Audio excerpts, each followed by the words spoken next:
So I've been thinking quite a bit about what is religion. I recently watched a thing on blasphemy, really, which brought to light the idea that, in fact, religion is from the same stem as words like ligature. And basically all it means is kind of binding together, if you will, of a belief structure when it comes to, as I say, religious pursuits.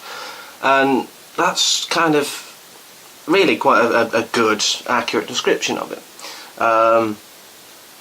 Now, whilst I'm perhaps not against people having beliefs, I do have a problem when it comes into basically going, look, here's a box. Come into this box. Why do you want to live in the box? The box is bad. The box is very bad. The box causes wars and atrocities beyond measure and count. And that's the problem. It's not individuals. You don't see one person going, I believe in curtains. That is my belief structure. And then anyone who's like, well, I believe in tables, he doesn't go and start a holy war with them. Really, it's when you get a bunch of people who are like, no, we are the holy knights of the curtains, that it becomes a problem.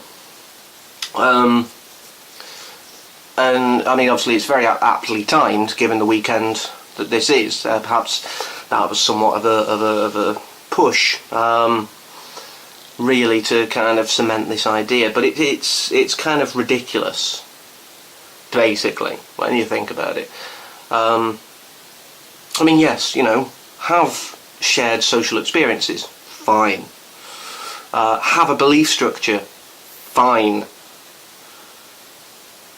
Combine those two and feel that it's justification to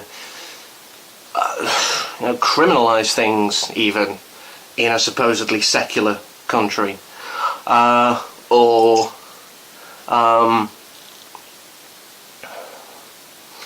to basically smack down those who don't follow parts of your religion, even if they don't follow it.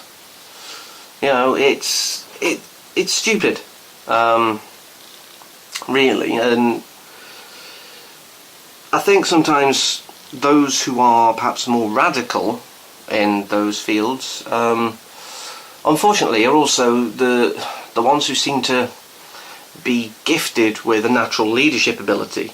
When you combine a dangerous personality with natural leadership, all you need is a few sort of weaker-minded people and you can literally get away with murder. And I mean literally. I mean, you know, sort of, if you think about it, wars are sanctioned killings, not unlike death penalties. And that's a whole different topic for another time. But sending out armies in pursuit of religious goals is basically kind of very much like the Crusades, and yet, you know, it still kind of goes on, just they disguise it better. And as I say, it's just really, really bizarre to think that, you know, we're in the 21st century, a new enlightened age, as it should be on paper. You know, next year we're expecting hoverboards, if science gets it right. But we're still apparently obsessed with this idea that, you know, putting people into these boxes of, yes, I follow the one true God, no, I follow the one true God, no, I follow the one true God. Those boxes just don't make sense, because if it is one true God, then we're all following it just by default, if we have any level of spirituality. There you go.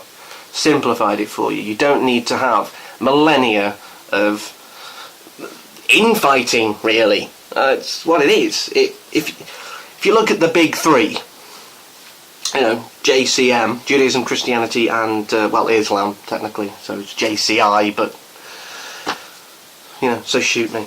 There are a lot of similarities. Obviously, there are defining points, and they stretch them out and do different things with them overall, but you have Jesus as a prophet in Islam, so he's acknowledged, and they have a God. or Allah. Judaism pretty much goes, yeah, Old Testament, good, good, good. Whoa, Jesus, dude, no, not for me. And then obviously the Christians kind of do various different things based on a combination of New and Old Testaments. And even that, I mean, they splinter off into more tiny groups than any other religious group I've ever known. That's just how unified and sensible Christianity is.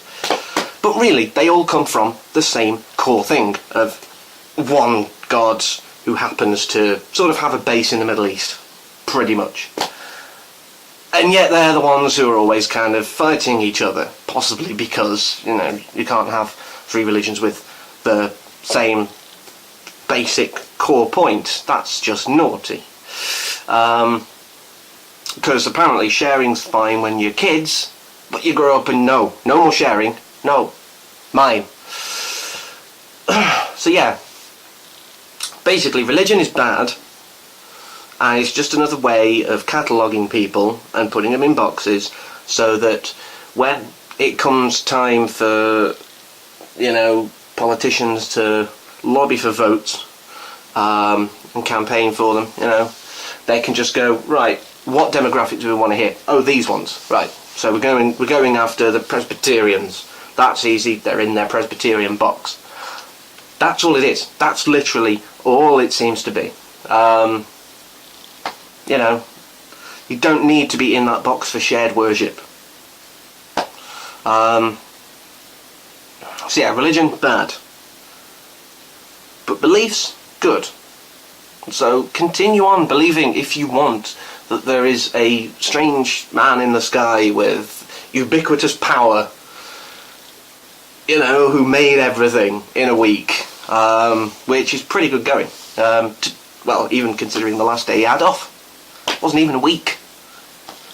If only we could find plumbers and construction workers like that now. But yeah, so, you know, mystical man in the clouds, who has all that, as I say, and a little lad who came and got killed, apparently to save everyone. A little trouble with that one. But, yeah, that's fine. You can believe that. Also, if you want to believe that sewing machines are our overlords and will take over the world one day, unless we sacrifice a bit of our blood every time we use one, or that might just be me and my inability to work with it effectively. But yeah, if you want to believe that too, that's fine. You just don't need our box. So, yeah, until next time though, don't stop believing.